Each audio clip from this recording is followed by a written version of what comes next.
পরমার মা বাবা সুদীপাকে আর আদিত্যকে দেখতে আসে। তখন সুদীপার পিসিমণি পরমার বাবাকে বলে, দেখেন, আপনার মেয়ে যদি আমার জামাইবাবু দেখে তাকায় না, আমি কিন্তু সব বলে দেব সবাইকে। আমার জামাইবাবু আর দিদিমণির মাঝখানে যেন আপনার মেয়ে না আসে, বলে দিলাম কিন্তু।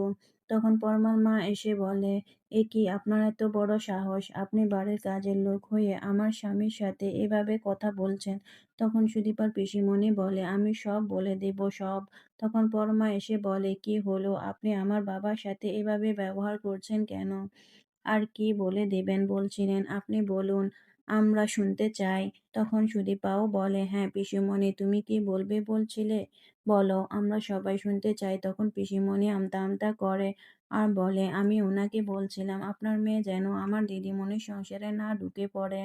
পরমা বলে, আপনার সাহস কি? আপনি বাড়ি এর কাজের লোক হয়ে আমার স্বামীকে শাসান, আপনার সাহস তো কম না।